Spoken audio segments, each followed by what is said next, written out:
গ সিজদা সুন্নাত 12টি। সিজদা সুন্নাত 12টি।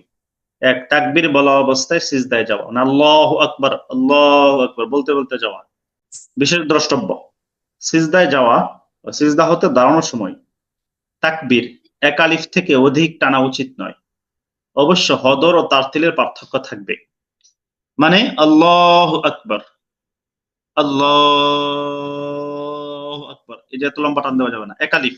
হুজুর, লম্বা আল্লাহু আকবার। তাকবীরে লম্বা লম্বা তাকবীরে যখন একদম সিজদা থেকে দাঁড়ায় যায়, যেমন প্রথম রাকাতে, তখন তো দেখি মাঝে মধ্যে যে অনেক লম্বা তাকবীর দিতেছে। সুন্নতের খেলাফ যেই দিক, যত বড় ইমাম সাহেব হোক যেই হোক, এক আলিফের চেয়ে বেশি। এখানে একটা কথা বলছে, অবশ্য হদর ও তারতিলের আল্লাহু আকবার এটাও এক আলিফ হলো। আবার হুম আল্লাহু আকবার একটু বড় করে বোঝানো যে আমি কি করলাম, এখন দাঁড়ালাম বা সিজদায় গেলাম, এটা একটু হুম বড় হুম করে আওয়াজটা দেওয়া, এটা দিলেই যথেষ্ট। সুতরাং এখানে 3 আলিফ টানার কোনো প্রয়োজন নেই। এখন প্রশ্ন হলো যে মুসল্লিরা বোঝে না, অনেকের প্রশ্ন যে মুসল্লিরা বোঝে না আমি কি করছি। মুসল্লিদের দায়িত্ব এটা, না বোঝা এটা মুসল্লিদের প্রবলেম। ইমামের দায়িত্ব জি হলো এটা, মুসল্লিদের দায়িত্ব হলো এটা বোঝা। মুসল্লি কেন মনে থাকবে না যে আমি দ্বিতীয় রাকাতে উঠছি, তৃতীয় রাকাতে যাচ্ছি না, এগুলো তো মনে রাখার দায়িত্ব মুসল্লির। জি তো মুসল্লির দায়িত্ব হলো এটা, আর ইমামের দায়িত্ব হলো কি ওইটা। আচ্ছা, 2, প্রথমে উভয় হাঁটু মাটিতে রাখা। প্রথমে কি রাখতে হবে? উভয় হাঁটু। অনেকে হাঁটু দেখবেন, মাঠ হ্যাঁ আমি আমি মহিলাটা ভেঙে বলবো এখানে, অনেকেই দেখবেন হাত আগে রেখে দেয়। জি তারপর হাঁটু থেকে আনুমানিক 1 হাত দূরে উভয় হাত রাখা। হাঁটু থেকে পুরুষরা 1 হাত দূরে উভয় হাত রাখবে, আর মহিলারা একেবারেই কাছে জড়সড় হয়ে সংকোচ হয়ে, এবং হাতের আঙ্গুল সমূহ কেবলামুখী করে সম্পূর্ণরূপে মিলিয়ে রাখা। এই যে কেবলামুখী করে সম্পূর্ণরূপে মিলিয়ে রাখা, এভাবে ফাঁকা বা স্বাভাবিক এরকম রাখা না, অনেকে এইভাবে রাখে একেবারে কেবলামুখী। মহিলারাও আঙ্গুল মিলিয়ে রাখবে, কেবলামুখী রাখবে। 4, তারপর উভয় বৃদ্ধাঙ্গুলির মাথা বরাবর নাক রাখা। এই যে বৃদ্ধাঙ্গুলির মাথা বরাবর নাকটা রাখতে হবে। সেজদা যে করবো দুই হাতের মাঝে, দুই হাতের মাঝেই তো করবো, কিন্তু কোথায় করবো? বৃদ্ধাঙ্গুলি বরাবর নাক রাখতে হবে। 5, তারপর কপাল রাখা। এরপর কি রাখা? কপাল রাখা।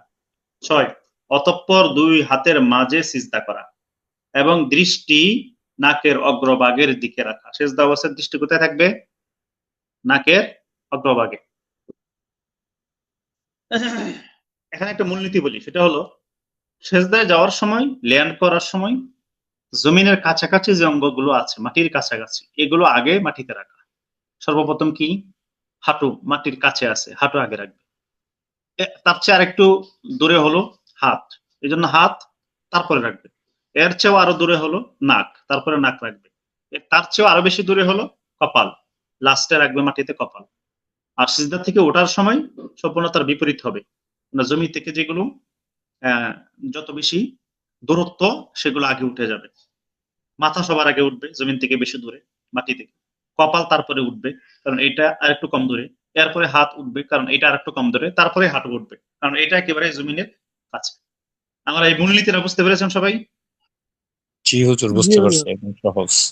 কেমন রাখলে একদম সহজ, কোনটা আগে উঠাবেন কোনটা পরে উঠাবেন। 7, সিজদায় পেট উরু থেকে পৃথক রাখা। উরু থেকে পেট কে রাখবে? পুরুষরা পৃথক রাখবে, মহিলারা একেবারে লাগিয়ে রাখবে।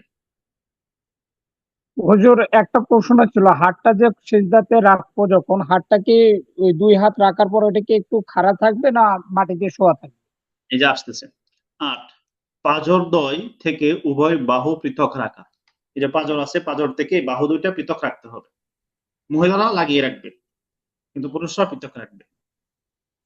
9, কোনই মাটি ও হাঁটু থেকে পৃথক রাখা। কোনই মাটি ও হাঁটু থেকে, মাটিতে লাগানো যাবে না, হাঁটুতে লাগানো যাবে না। হাদিসের মধ্যে আছে নবীজি সাল্লাল্লাহু আলাইহি ওয়াসাল্লাম যখন সিজদা করতেন, যেমন বকরির বাচ্চা নিচের দিক দিয়ে যেতে পারতো, নিচ দিয়ে যেতে পারতো বকরির বাচ্চা।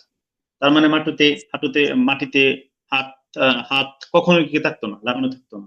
এমনকি রসুল এটাকে কুকুরের হাতের নিয়ে তুলনা করছেন, এটাকে ভৎসনা করেছেন রসুল, নিন্দা করেছেন।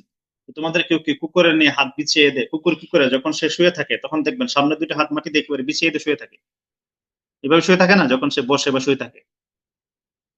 তো প্রথম দুটো তো তার হাত, চতুষ্পদ জন্তুর প্রথম সামনের দুইটা হলো হাত। তো রসুল এটা নিষেধ করেছেন। এটা বড় ধরনের নিষেধ। 10 সিজদায় তিনবার, কমপক্ষে তিনবার সিজদা তাসবিহ সুবহান রব্বিয়াল 10 সিজদায় কমপক্ষে তিনবার সিজদার তাসবিহ সুবহান রব্বিয়াল আ'লা পড়া। এরপরে বেশি করলে 5 বার 7 বার 9 বার, জি, বিজোড় আমি 11 তাকবীর বলা অবস্থায় সিজদা হতে ওঠা, মানে তাকবীর বলতে বলতে সিজদায় থেকে ওঠা। আগে উঠে গেলাম, পরে তাকবীর বললাম, বা আগে তাকবীর বলে ফেললাম তারপরে উঠলাম, এগুলো ভুল। সহিটা হলো তাকবীর বলা অবস্থায় সিজদা হতে ওঠা। 12 প্রথমে কপাল, তারপরে নাক, তারপর উভয় হাত, তারপর উভয় হাঁটু উঠান। প্রথমে কপাল মাটিতে উঠাতে হবে, তারপরে নাক, তারপরে উভয় হাত, তারপরে হাঁটু উঠাইতে হবে। আর নারীদের সেজদার কথা কেন কালকে বলেছি, হ্যাঁ সুন্দর করে বলে দিয়েছি। আঙ্কে একদম জোরে সরু হয়ে দুই হাত মাটিতে লাগিয়ে পাঁজরের সাথে বাহু মিলিয়ে, রানের সাথে পেট মিলিয়ে সংকুচিত হয়ে সেজদা করবে। বিশেষ দ্রষ্টব্য, দাঁড়ানো অবস্থা থেকে সিজদায় যাওয়ার সময় হাঁটু মাটিতে লাগার আগ পর্যন্ত বুক সম্পূর্ণ সোজা রাখা জরুরি। দাঁড়ানো থেকে সিজদা যাওয়ার সময় পুরুষদের জন্য একেবারে মাটিতে আগে ঝুঁকা যাবে না, মাটিতে হাঁটু লাগার পরে ঝুঁকতে হবে। বিনা ওজরে বুক ঝুঁকে সিজদা গেলে একাধিক রুকু হয়ে সুন্নতের খেলাফ হবে। যেহেতু রুকু অর্থে ঝুঁকা, দুই সিজদার মাঝে সম্পূর্ণ সোজা হয়ে এক তাসবিহ পরিমাণ স্থির হয়ে বসা জরুরি। দুই সিজদার মাঝখানে এক তাসবিহ পরিমাণ সুবহান রাব্বিয়াল আলা এই পরিমাণ সোজা স্থির হয়ে বসতে হবে। আর মহিলারা এই সেজদা করার সময়, পুরুষরা তো দুই পা সেজদার সময় এভাবে দাঁড়া করে রাখবে সুন্দর করে, আঙ্গুলগুলো চাপ দিয়ে কিবলামুখী রাখবে। মহিলারা ডান দিক থেকে উভয় পা বের করে দিয়ে আঙ্গুলগুলো যথাসম্ভব কিবলার দিকে রাখার চেষ্টা করে সেজদা করার অবস্থায়। নারীরা উভয় পা ডান দিক দিয়ে বের করে আঙ্গুলগুলো যথাসম্ভব কিবলামুখী করার চেষ্টা করে।